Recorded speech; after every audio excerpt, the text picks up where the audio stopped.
இது உறுதியான எண்ணங்களின் சக்தி பத்தின ஒரு சுருக்கமான நேரடியான அலசல். சுவாமி சித்பவானந்தரோட ஏப்ரல் 23ஆம் தேதிக்கான தியான குறிப்புகள்ல சொல்லப்பட்டிருக்கிற சத்திய சங்கல்பம் அப்படிங்கிற ஆழ்ந்த எண்ணங்கள் எப்படி நம்ம வாழ்க்கையை மாற்றி அமைக்குதுங்கிற ஆழமான ரகசியத்தை தான் நம்ம இப்ப பார்க்க போறோம்.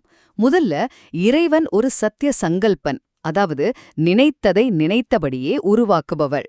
இப்போ உங்களுக்கு ஒரு கேள்வி வரலாம், இத ஒரு ரேடியோவை சரியான அலைவரிசையில டியூன் பண்ற மாதிரி நம்ம எடுத்துக்கலாமா? இயற்கையோட நம்ம எண்ணம் மேட்ச் ஆனா எல்லாம் சக்சஸ் தானா அப்படின்னு. நிச்சயமா.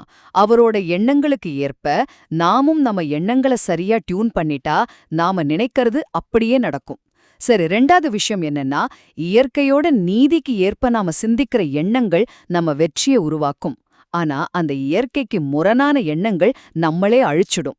இயற்கையோட ஒன்றிப்போய் எண்ணங்களை உருவாக்கும்போது வாழ்க்கையில இருக்கிற தடைகள் எல்லாம் தானாவே மறைந்து வெற்றி நிச்சயமாயிடும். எண்ணங்களை சரியா டியூன் பண்ணியாச்சு, ஆனா சும்மா நினைச்சதெல்லாம் உடனே நடந்துடுமா என்ன? வெறும் ஆசைப்படுறதுக்கும் இப்படி ஆழமா சங்கல்பம் பண்றதுக்கும் நிறைய வித்தியாசம் இருக்குங்க.